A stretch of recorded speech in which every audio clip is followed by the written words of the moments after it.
Hello दोस्तों, आप कैसे हैं। और मैं विजय कुशवाहा और आप देख रहे हैं बजरंग बीज भंडार यूट्यूब चैनल। और आज हम बात करेंगे बैगन की खेती के बारे में और बैगन की A to Z संपूर्ण जानकारी के बारे में बात करेंगे कि बैगन की खेती हमको किस समय करनी चाहिए।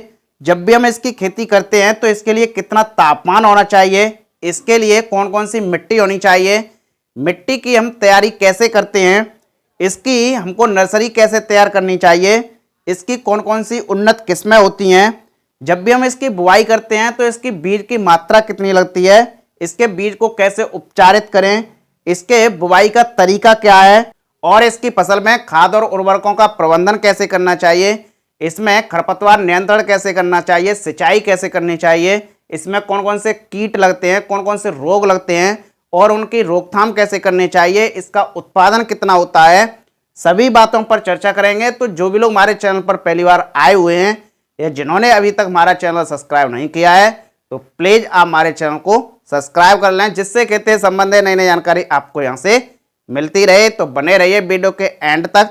तो चलिए शुरू करते हैं।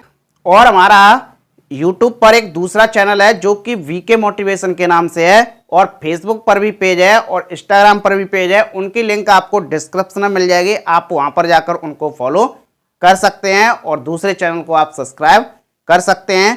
तो बने रहिए वीडियो के एंड तक। तो चलिए शुरू करते हैं। जैसा कि आज हम बात करेंगे बैगन की खेती के बारे में, तो सबसे पहले हम बात करते हैं बुआई का समय कि बैगन की खेती जब भी हम करते हैं तो इसके बुआई का समय कौन कौन सा होता है। तो बैगन की एक ऐसी फसल है, इसको आप खरीफ, रबी और जायद तीनों सीजन में लगा सकते हैं। यदि आप इसको खरीफ सीजन में लगा रहे हैं तो 1 मई से लेकर 31 अगस्त तक आप इसकी बुआई कर सकते हैं। यदि आप रबी सीजन में लगा रहे हैं तो 1 सितंबर से लेकर 30 नवंबर तक आप इसकी बुआई कर सकते हैं। यदि आप इसको जायद सीजन में लगा रहे हैं तो 1 जनवरी से लेकर 31 मार्च तक आप इसकी बुआई कर सकते हैं। लगभग साल भर इसकी फसल की बुआई की जाती है। बात करें इसकी फसल अवधि की तो इसकी जो फसल अवधि है वो आपके लगाने के समय पर और वैरायटी पर निर्भर करती है। एक एवरेज लगभग 6 से 9 महीने तक इसकी फसल अवधि होती है। बात करें इसके तापमान की कि जब भी हम बैगन की खेती करते हैं तो इसके लिए तापमान कितना होना चाहिए, तो इसको हम रबी, खरीफ, जायद और तीनों सीजन में लगा सकते हैं। इसकी वजह से इसके लिए अलग अलग तापमान की आवश्यकता पड़ती है। एक मिनिमम 10 से 12 डिग्री सेंटीग्रेड और अधिकतम लगभग 30 से 32 डिग्री सेंटीग्रेड तापमान की आवश्यकता पड़ती है और इसके लिए ठंडी, नम और आर्द्र जलवायु होनी चाहिए। बात करें मिट्टी की तो बैगन की खेती आप सभी प्रकार की मिट्टियों में कर सकते हैं, जैसे दोमट मिट्टी, काली मिट्टी, बलुई दोमट मिट्टी, हल्की चिकनी मिट्टी, पीली मिट्टी।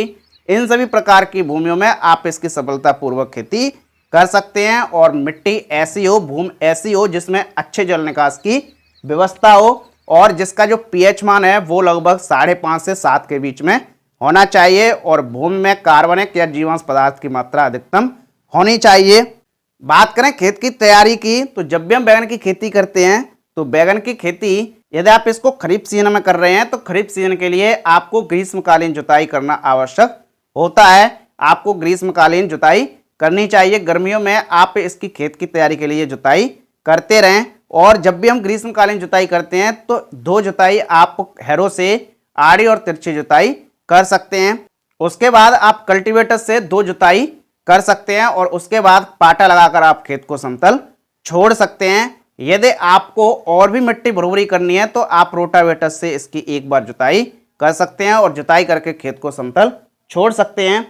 और बात करें कि यदि हम इसकी खेती करते हैं तो इसकी खेती एक तो बेडों पर हो जाती है, दूसरा प्लेन खेत में भी हो जाती है।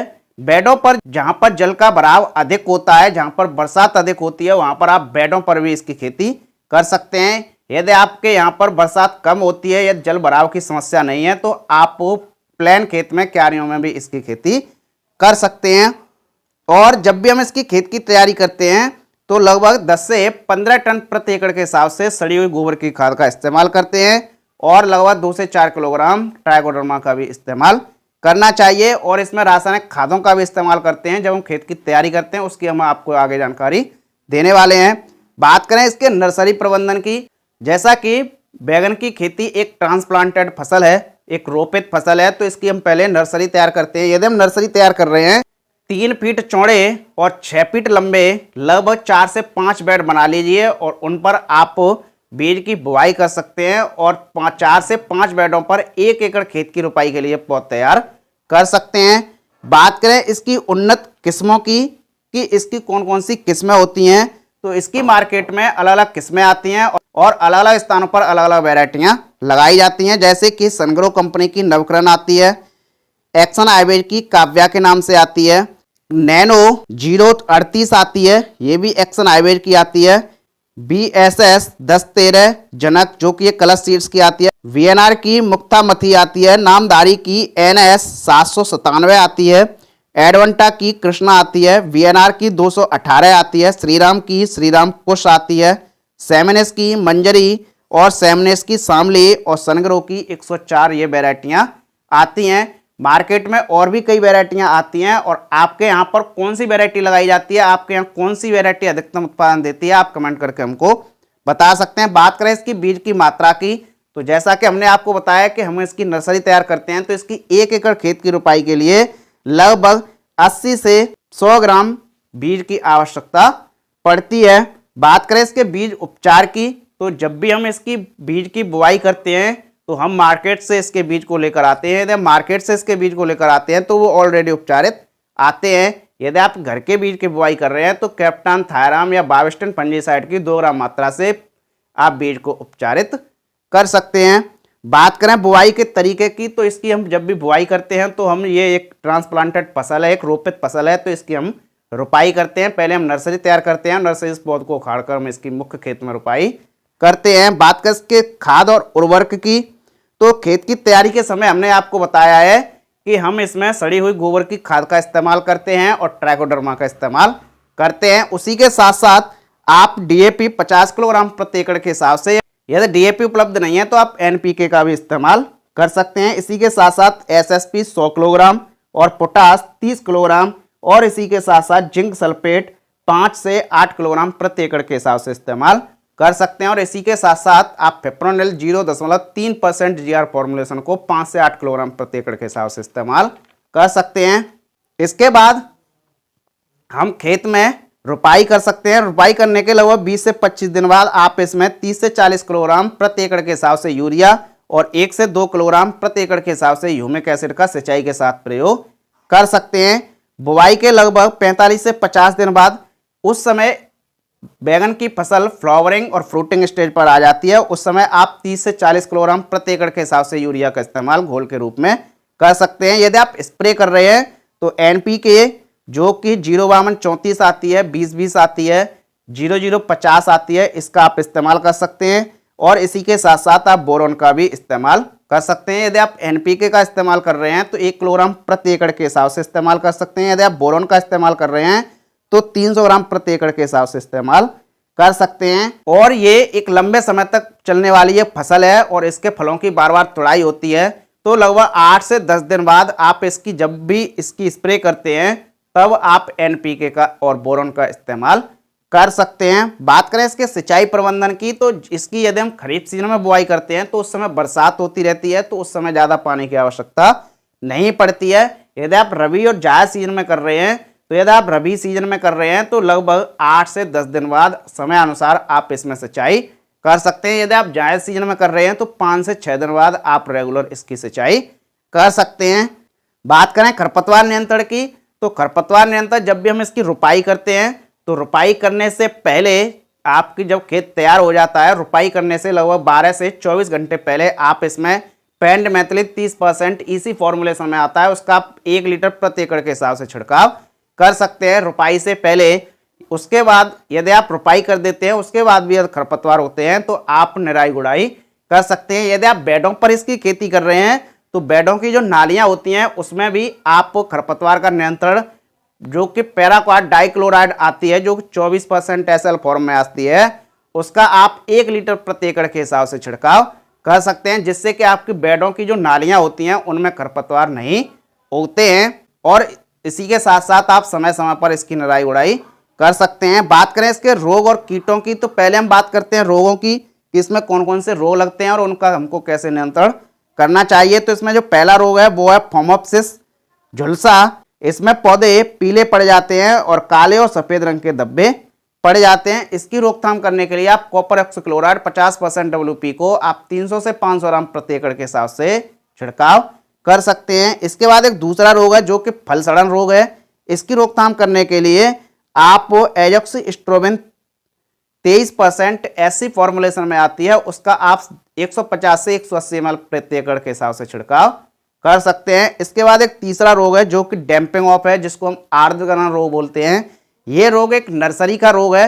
ये रोग नर्सरी में काफी अधिक देखने को मिलता है और इसके बाद जब हम रोपाई कर देते हैं तो जब भी हम नवजात पौधा होता है उस समय इसका काफी अधिक प्रकोप देखने को मिलता है। इसकी रोकथाम करने के लिए आपको मेटालेक्जिल 35% जो कि आती है उसकी 10 ग्राम मात्रा, उसके बाद थायप्थरन मिथाइल जो कि 70% WP फॉर्मुलेशन में आती है उसकी 30 ग्राम मात्रा और कासुबी 30 ml, इन तीनों का आप 15 लीटर में घोल बनाकर छिड़काव कर सकते हैं, जिससे कि आपकी फसल में डैंपिंग ऑफ का रोग प्रकोप नहीं मिलेगा। इसके बाद अगला रोग है जो कि उकठा रोग है। इसके लिए हमने आपको बताया कि जब भी आप खेत की तैयारी कर रहे हैं उस समय आप ट्राइकोडर्मा 2 से 4 किलोग्राम प्रति एकड़ के हिसाब से इस्तेमाल कर सकते हैं। बात करें इसमें कीटों की, इसमें कौन कौन से कीट लगते हैं, तो इसमें कई सारे कीट लगते हैं जैसे कि मकड़ी, चैंपा, थ्रिप्स, सफेद मक्खी, ये कीट देखने को मिले, माहू। यदि ये कीट देखने को मिले तो इनकी रोकथाम करने के लिए आप इमिडाक्लोप्रिड 17.8% SL वाले फॉर्मुलेशन को आप 100 से 150 ml प्रति एकड़ के हिसाब से छिड़काव कर सकते हैं। यदि आप इसको इस्तेमाल नहीं कर रहे हैं तो आप पिप्रोनिल जो 5% SC फॉर्मुलेशन में आती है उसका आप 200 से 250 ml प्रति एकड़ के हिसाब से छिड़काव कर सकते हैं। इनके बाद और भी कीट लगते हैं जैसे पत्ती खाने वाली सुंडी है, तना और फलछेदक सुंडी है और पत्ती सुरंगक कीट है। यदि ये कीट आपकी फसल पर लगते हैं तो इसके लिए आप इमामेक्टिन बेंजोएट 5% SG फॉर्मुलेशन में आती है उसका आप 100 से 150 ग्राम प्रति एकड़ के हिसाब से छिड़काव कर सकते हैं। इसके अलावा क्लोरेंट्रेनिलीप्रोल 18.5% SC फॉर्मुलेशन में आती है उसका आप 50 से 60 ml प्रति एकड़ के हिसाब से छिड़काव कर सकते हैं। इनके अलावा और भी कीट लगते हैं जैसे कि व्हाइट ग्रब लगती है। व्हाइट ग्रब यदि लगती है तो इसकी रोकथाम करने के लिए जब भी आप खेत की तैयारी कर रहे हैं उस समय थायमेथोक्साम 25% WG को आप 500 से 700 ग्राम प्रति एकड़ के हिसाब से खेत की तैयारी के समय ही इस्तेमाल कर सकते हैं। यदि आपने उस समय प्रयोग नहीं कर पाया है तो आप जब भी खेत में सिंचाई कर रहे हैं तो सिंचाई के समय आप थायमेथोक्साम 25% WG को 500 से 700 ग्राम प्रति एकड़ के हिसाब से बालू, मिट्टी या किसी खाद में मिलाकर प्रयोग कर सकते हैं। इसके अलावा और भी कीट लगते हैं जैसे कि दीमक है। यह दीमक कीट लगती है तो इसके लिए आपको हमने बताया कि जब भी खेत की तैयारी कर रहे हैं उस समय पिप्रोनिल 0.3% GR को 5 से 8 किलोग्राम प्रति एकड़ के हिसाब से प्रयोग कर सकते हैं। इसके बाद एक और है जो कि नेमेटोड है। नेमेटोड यदि आपकी फसल में लगता है तो आप कार्बोफ्यूरॉन 3% उसका आप 5 से 8 किलोग्राम प्रति एकड़ के हिसाब से प्रयोग कर सकते हैं। तो इस तरीके से आप कीटों का प्रबंधन कर सकते हैं। बात करें कि इनमें फल फूल झड़ने की समस्या काफी देखने को मिलती है तो इसके लिए आप बोरोन जो कि 20% आती है उसका आप 300 ग्राम प्रति एकड़ के हिसाब से छिड़काव कर सकते हैं। NPK जो कि 20-20 आती है और भी NPK आती हैं जो कि 052-34 आती है, इनका आप 1 किलोग्राम प्रति एकड़ के हिसाब से छिड़काव कर सकते हैं। इनके अलावा मार्केट में और भी कई टॉनिक आते हैं जैसे बिंचिविन है, टबोली है और विद्युत है, प्लानोफिक्स है, इनका आप इस्तेमाल कर सकते हैं। इसके बाद और भी इसमें कई समस्याएं देखने को मिलती हैं जैसे कि फल फटना है। तो फल फटना के लिए हमने आपको बताया है कि आप बोरोन 20% को आप 300 से 350 ग्राम प्रति एकड़ के हिसाब से इस्तेमाल कर सकते हैं। बात करें इसके उत्पादन की तो इसका जो उत्पादन है वो आपकी देखरेख पर, आपकी लागत पर, लगाने के समय पर, लगाने के स्थान पर और वैरायटी पर कई कारकों पर निर्भर करता है कि इसका उत्पादन कितना होता है। एक एवरेज लगभग 60 से 80 टन प्रति एकड़ के हिसाब से इसका उत्पादन हो जाता है यदि अच्छी तरीके से इसकी खेती की जाती है, यदि अनुकूल मौसम मिलता है, वैरायटी आपकी सही है, यदि सही टाइम पर आप इसको लगा रहे हैं तो लगभग 60 से 80 टन प्रति एकड़ के इसका उत्पादन मिल जाता है। और इसकी जो तुड़ाई है वो लगभग रोपाई करने के 45 से 50 दिन बाद शुरू हो जाती है और इसकी बार बार तुड़ाई होती रहती है। इस तरीके से आप बैगन की खेती कर सकते हैं। तो ये रही बैगन की A to Z संपूर्ण जानकारी। तो आप देखते रहिए बजरंग बीज भंडार यूट्यूब चैनल और मिलते हैं नेक्स्ट वीडियो में एक नई जानकारी के साथ। जय जवान जय किसान।